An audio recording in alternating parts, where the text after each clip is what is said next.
कायदे से अगर ये सुनवाई हो, अगर कायदे से मानहानि के दावे हों, तो आज भाजपा वालों को सोचना चाहिए कि हम कांग्रेसी, जब मानहानि होता है, जब 50 करोड़ की गर्लफ्रेंड सोनिया जी को बोला गया, आप समझो, जब उनको एक चितनी गाय बोला गया सोनिया जी को, राहुल गांधी जी को पप्पू बोला गया, तो तब हम लोग जब गली गली फिरते हैं तो हमारी तो FIR नहीं होती। जब हमारी FIR ही नहीं होगी तो मुकदमे कहाँ से होंगे? मुकदमे नहीं होंगे तो मानहानि के दावे हम लोग कहाँ से पेश करेंगे? ऐसे तो ये राहुल गांधी को पप्पू बोलते हैं, आज तो हिंदुस्तान के अंदर करोड़ों माओ के बेटे पप्पू होंगे। आप सोचो, तो मतलब तुम कहना क्या चाह रहे हो कि पूरे पप्पू समाज का यहाँ पे अवेलना हो गई? अगर आप राहुल गांधी को पप्पू कहते हो तो कितनी माँ की गोद में बच्चे पाल रहे हैं। पप्पू यादव इसका एक इतना बड़ा उदाहरण है, तो तुम क्या पप्पुओं की बेइज्जती कर रहे हो? आप समझो ना इस बात को। नहीं, पर आप उसके पीछे मंशा समझो। राहुल गांधी जी ने अपनी मंशा क्लियर करी कि पूरे मोदी समाज के बारे में उन्होंने ना बोलते हुए उन्होंने ये बोला कि ललित मोदी हो, आप समझो, नीरव मोदी हो, ये सारे मोदी भगोड़े क्यों बनते जा रहे हैं? आप नहीं जानते, आप हाथरस मामले के बारे में नहीं जानते। साकिब, आप उन्हीं से ले लो, आप गुंडों की बात कर रहे हो, आतंकवाद के आरोपी हैं वो। आज मोदी जी बोलते थे कि हमें बहुत ज्यादा मलाल होता है, साध्वी प्रज्ञा के बयान पे हमें बहुत मलाल होता है। अरे यार, अगर कायदे से कोर्ट जजमेंट पेश करे ना तो भाजपा के आधे विधायक जेल में होंगे। इस्तीफा देने में तो मोदी जी को ही, अगर आज मानहानि की बात है ना, तो शर्म के मारे मोदी जी का सबसे पहले इस्तीफा होगा। आज योगी जी के ऊपर मुकदमे थे, सोचो, 72 मुकदमे। अरे राहुल गांधी पे तो हमें गर्व है, गर्व। वो आदमी तो सच की आवाज बना और उस पे मुकदमे हुए। ऐसा मुकदमा तो हर कांग्रेस का कार्यकर्ता झेलने को तैयार है। हमारे ऊपर, कांग्रेसियों के ऊपर बलात्कार के, मर्डर के, लूट मार के, डकैतियों के मुकदमे तो नहीं है, सच की आवाज उठाने के मुकदमे हैं। राहुल गांधी की सदस्यता रद्द कर दी गई है, क्या कहना चाहते हैं? देखिए, सबसे बड़ी बात तो ये है, देखिए सबसे बड़ी बात तो ये है कि इसकी डेप्थनेस में जाने की जरूरत है। आज जो सदस्यता रद्द हुई है उसके लिए उनको एक दोषी करार दिया गया, उनको 2 साल की सजा सुनाई गई सूरत कोर्ट के द्वारा। आप जानते हैं उस मुकदमे के बारे में? उस मुकदमे की सुनवाई 2000, आप समझिए, उस मुकदमे की सुनवाई 2019 में शुरू हुई और उसके बाद, शुरू होने के बाद वो सुनवाई बंद कर दी जाती है और अचानक से 27 फरवरी को वो किस्सा खुलता है और 23 मार्च को आप समझिए कि फैसला आ जाता है। आज तक हमने इतने फास्ट ट्रैक कोर्ट नहीं देखे जो 1 महीने से भी कम समय में रीओपन केस हो और रीओपन होने के बाद मुकदमे की सुनवाई होने के तक और फटाफट से सजा का ऐलान हो दिया जाए। आप सोचो, ये एक बहुत बड़ी मिलीभगत है, ये भाजपा का एक बहुत बड़ी साजिश है, क्योंकि एक अकेले राहुल जी ऐसे हैं जो पूरा विपक्ष साथ लेकर के चल रहे हैं। जो भाजपा के एजेंडों के ऊपर कार्रवाई जो करने वाले बंदे थे वो राहुल जी थे। आज एक बात समझिए, सच की आवाज को दबाने का ये प्रयास है। आज उस जज का तबादला होता है, जज का प्रमोशन होता है, 3 महीने में 2 बार प्रमोशन। ये संयोग है या प्रयोग है? आज ये चीज सोचने की बात है। इसके पीछे बहुत बड़ा षड्यंत्र है और वो षड्यंत्र का पर्दा आज हम फाश करने के लिए यहाँ पे पहुंचे हैं, क्योंकि आज भाजपा ने ये अपना जो चरित्र दिखाया है, ये दोहरा चरित्र आज समझने की जरूरत है। इस दोहरे चरित्र को समझने के लिए आप इस चीज को समझिए कि अगर एक भाजपा का नेता किसी बलात्कार में लिप्त पाया जाए, आप समझो इस बात को, अगर आज एक भाजपा का नेता बलात्कार में लिप्त पाया जाए तो कोर्ट जजमेंट देगा, मीडिया में खबर बनेगी कि वो औरत बच्चलन थी, उस औरत ने देखो नेता को फंसाया। क्या इसके पीछे विपक्ष की साजिश है? मतलब आज अगर कांग्रेस का नेता किसी महिला को, अगर कांग्रेस का नेता किसी महिला को लिफ्ट भी दे तो ये आएगा, देखो बलात्कार के इरादे से कांग्रेस के नेता ने महिला को गाड़ी में बिठाया। आज ये खबरों को हमें समझने की जरूरत है। आज अगर एक भाजपा का नेता किसी का मर्डर भी कर देता है तो शायद खबर यह बनेगी मीडिया के अंदर कि आज अपने आत्मसम्मान पे और अपने सेल्फ डिफेंस पे भाजपा के नेता के हाथों से कत्ल हो गया। और अगर आज एक कांग्रेसी किसी को थप्पड़ मार दे तो उसके ऊपर खबर बनेगी अटेम्प्ट टू मर्डर का केस। देखिए आपको आज तक में दिखा रहे हैं, कांग्रेस नेता पे अटेम्प्ट टू मर्डर, थप्पड़ मारा, जान से मारने की इनकी पूरी फिराक थी और जजमेंट आएगा कि अटेम्प्ट टू मर्डर के तहत 307 के तहत इनको सजा दी जाती है। तो आज यही मैं यही जजमेंट कह रहा हूँ। 207 पन्ने की फाइल, आप समझिए, सुबह ऐलान होता है सजा का और दोपहर को 207 पन्ने की फाइल अपने आप टाइप हो जाती है। मतलब इसका मतलब क्या है कि एडवांस में टाइप किया गया था। आप समझो इस बात को और आपको इस प्रक्रिया को समझना पड़ेगा, क्योंकि कोर्ट की जजमेंट 2 साल की क्यों आई? हमने आज तक 70 साल के इतिहास में मानहानि के ऊपर 2 साल की मैक्सिमम सजा नहीं सुनी। हर एक सजा का संविधान के हिसाब से मैक्सिमम लॉ के अकॉर्डिंग रूल होता है। तो आप समझो मानहानि का मैक्सिमम जो सजा है वो 2 साल का है। अगर भाजपा को यह बात बहुत अच्छे से पता थी कि राहुल गांधी आज उनकी गले की हड्डी बन चुके हैं, राहुल गांधी को बाहर निकालने के लिए 2 साल की सजा चाहिए। क्यों चाहिए? आप समझो, आप मेरी बात समझो, पहले मेरी बात पूरी होने दो। 2 साल की सजा क्यों चुनी गई? अगर 11 महीने, आप समझो 11 महीने 29 दिन की भी सजा होती तो सदस्यता रद्द नहीं हो सकती थी, एज पर दी संसद लॉ। आप समझो, तो आज 2 साल की सजा के बाद उनको संसद से निकाला जा सकता था, इसलिए 2 साल की सजा सुनाई गई। मतलब आप समझो कि आज मानहानि पे बनना क्या होता है कि 1-2 दिन की सजा हुई, कुछ छोटा मोटा जुर्माना हुआ और आज सालों साल मुकदमे चलते हैं, पर आज यहाँ मानहानि पे मैक्सिमम सजा सुना दी गई। इतनी बड़ी सजा 2 साल की, उससे बड़ी आप मेरी बात पूरी होने दीजिए, मेरी बात पूरी होने दीजिए। 2 साल की मैक्सिमम सजा सुनाई, अब वो पहुंच गया जी जजमेंट संसद के अंदर। आप समझो, आपको पता है अगर किसी की सदस्यता रद्द होती है उसके पीछे रूल क्या होता है, शायद आप लोग वो रूल नहीं जानते। अगर किसी आदमी की मेंबर ऑफ पार्लियामेंट की सदस्यता रद्द होती है तो वो जजमेंट उठा करके राष्ट्रपति के पास भेजा जाता है अधिवेशन के लिए, राष्ट्रपति उस पर मोहर लगाता है। आप बताओ क्या राष्ट्रपति के पास पहुंचा गया? कल उनकी सदस्यता रद्द करने का प्रमाण आ गया, परसों सजा का ऐलान हुआ, 24 घंटे के दौरान राष्ट्रपति से भी सहमति मिल गई। और उसके बाद भी एक सेकंड लॉ होता है। सेकंड लॉ ये होता है कि चुनाव आयोग के पास जाता है मामला, चुनाव आयोग से पूछा जाता है, चुनाव आयोग संज्ञान लेता है कि उसको हटाया जाएगा बंदे को या नहीं हटाया जाएगा। यहाँ तो राष्ट्रपति का ना अधिवेशन हुआ, ना यहाँ चुनाव आयोग की आज गणना की गई, बस आज मोदी जी का अपने मन में आया इसको बाहर निकालो। क्यों? क्योंकि दावपेच पर राहुल गांधी खामोश हैं। ये कानूनी दावपेच ना ये कानूनी दावपेच नहीं है, ये भाजपा की तानाशाही का दावपेच है। आज ये तानाशाही है, ये सरेआम। आज लंदन की बात कहाँ गलत हुई? ये लंदन की बात साबित तो हो गई। अगर राहुल जी के ऊपर ये कहते रहे माफी मांगो कि लंदन में जाकर के राहुल जी ने ये बात बोली है कि आज हमारा लोकतंत्र खतरे में है, और ये तो भाजपा ने जुम्मा 10 दिन में साबित कर दिया लोकतंत्र खतरे में है। आज विदेशी अखबारों में छप रहा है कि राहुल गांधी ने लंदन में क्या गलत कहा। मेरी एक छोटी सी बात को समझिए, माफी मांगना अगर आज समाज में किसी को बड़ा करता है तो हम भी माफी मांग लेते हैं, पर उस माफी से अगर लोकतंत्र खतरे में पड़ता है तो हम बिल्कुल माफी नहीं मांगेंगे। आज हमारे माफी मांगने से, मेरी बात समझिए, अगर आज हमारे माफी से कहीं से लोकतंत्र जुड़ा है तो हम माफी मांग के लोकतंत्र को छोटा कर देंगे। हम माफी उस समय मांगेंगे जब हम अपने आप को फॉल्टी फील करेंगे। आज माफी मांग कर तो सावरकर के आगे वीर का ऑप्शन लग गया, जिसको देखिए मेरी बात सुनिए, मेरी बिल्कुल कांग्रेस ने बनाया, पर मिसयूज कौन कर रहा है?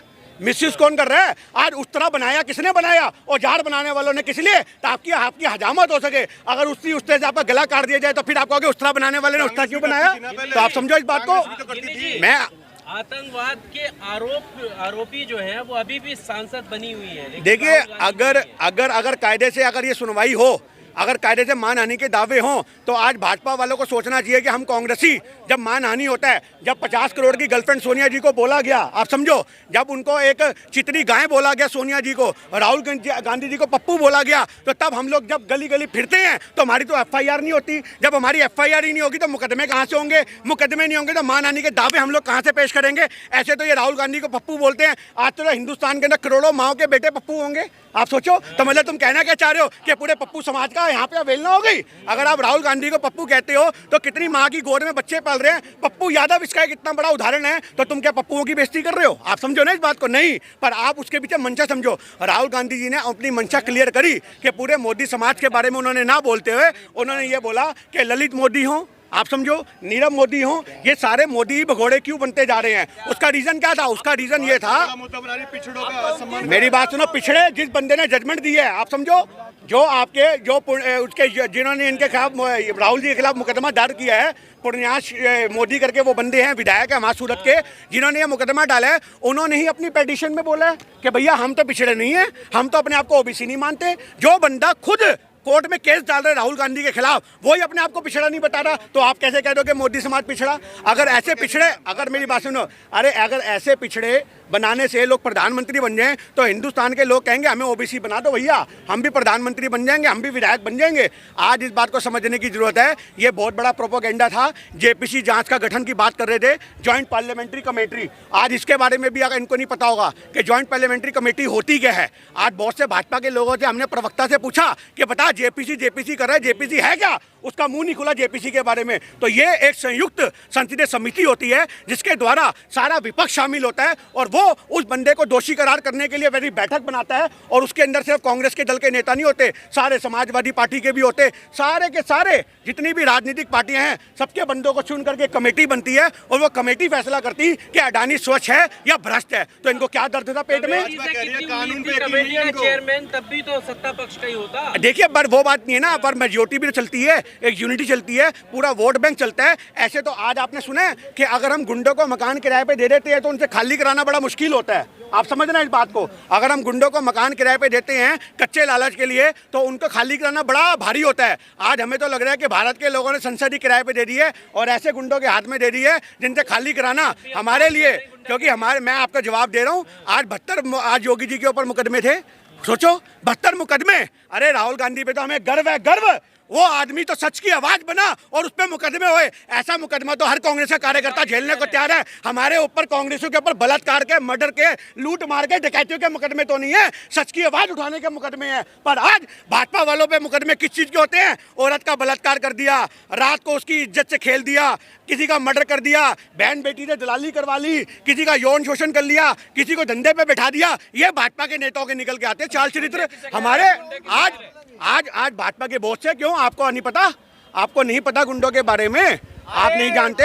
आप हाथरस मामले के बारे में नहीं जानते? साकिब, आप उन्हीं से ले लो। आप गुंडों की बात कर रहे हो, आतंकवाद के आरोपी हैं वो। आज मोदी जी बोलते थे कि हमें बहुत ज्यादा मलाल होता है, साध्वी प्रज्ञा के बयान पे हमें बहुत मलाल होता है। अरे यार, अगर कायदे से कोर्ट जजमेंट पेश करे ना तो भाजपा के आधे विधायक जेल में होंगे। इस्तीफा देने में तो मोदी जी को ही, अगर आज मान आने की बात है ना तो शर्म के मारे मोदी जी का सबसे पहले इस्तीफा होगा और कोई नहीं। जितने व्यक्तंगे, जितने बयान, जितने, इसका चेहरा तो साफ हो गया है ना। अब सब कहेंगे वाह मोदी जी वाह। ये वाह मोदी जी वाह नहीं है, लोग कहेंगे थू मोदी जी थू।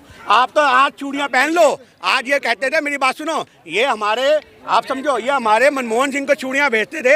आज सही महीने में चूड़ियां तो इनके लिए हैं कि एक आदमी तुम्हारे पे इतना भारी पड़ गया कि तुम्हें आज संसद से खेलना पड़ गया, तुम्हें लोकतंत्र से खेलना पड़ गया। आज यही सबसे बड़ी बात है कि लोकतंत्र से खिलवाड़ करने वाले लोग, लोकतंत्र से,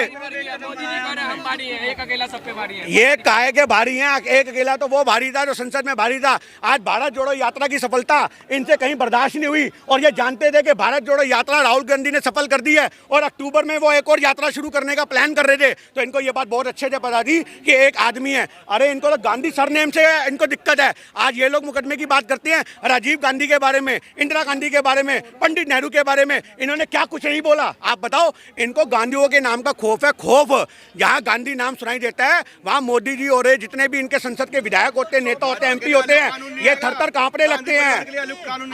आज मैं आपसे क्या कहना चाह रहा हूँ, गांधी नाम ही इनके लिए खौफ का विषय बन चुका है। और आज अब क्या करेंगे? ये आपको लगता है क्या? आज भारत की जनता, गांधी परिवार का मतलब भारत देश है क्या? मैं आपसे यही तो कहना चाह रहा हूँ, इस देश में गांधी परिवार का मतलब भारत देश नहीं है। इस देश में सच की आवाज का मतलब गांधी परिवार है। इस देश में शहादत का नाम गांधी परिवार है। इस देश में लोगों के हक के लिए खड़े होने का मतलब गांधी परिवार है। इस देश में तानाशाही के खिलाफ बोलने वाले का नाम गांधी परिवार है। एक अकेला राहुल गांधी पूरी कांग्रेस नहीं है। पर आज क्यों बनेगा? आज एक छोटी सी बात सुनो, वो राजा का बेटा तो मोदी बन के बैठ गया। एक आज मोदी कहते हैं मैं गरीब के घर से बन के पैदा हुआ और गरीब के घर से निकलने वाला आज राजा बन के बैठा हुआ है। 70,000 पे काजू के किलो के आटे की रोटी खाने वाला आदमी आप राजा नहीं कहोगे तो क्या कहोगे? आप समझो, जिनके पानी के बोतल की लीटर का अगर रेट सुन लोगे तो शायद आपके घर का पूरा आदमी एक महीने का पानी पी लेगा। 2600 रुपए के पानी के लीटर वाली पानी पीने वाले आदमी आपको लगता है? और एक राहुल गांधी जो राहुल गांधी और जो कांग्रेस ने भी भोगा है। नहीं, यही तो आपको मेरे भाई भ्रम है। कांग्रेस ने जनता का भला किया। आज राजस्थान इसका लाइव एग्जांपल है जहां हमारी सरकारें हैं। छत्तीसगढ़ इसका लाइव एग्जांपल है। आप भरण पोषण की बात करते हो, आप राजस्थान में जाओ, इंदिरा की रसोई चलती है, आपको पता होनी चाहिए। इंदिरा की रसोई 8 रुपए में खाना मिलता है और 25 रुपए उस खाने की कीमत है। और 17 रुपए कौन वहन करता है? गहलोत सरकार वहन करती है। 17 रुपए उसका चार्ज होता है। 25 रुपए एक आदमी को 6 रोटी मिलती है। हाँ जी, गौतम गंभीर 1 रुपए में थाली दे रहे हैं दिल्ली में। अरे मेरे भाई, किसको मिलती है? आप ये बात बताओ, किसको मिलती है? आज मिलने की बात कहाँ है? हाँ, तो रोजगार 80। Subscribe now and press the bell icon. Never miss an update.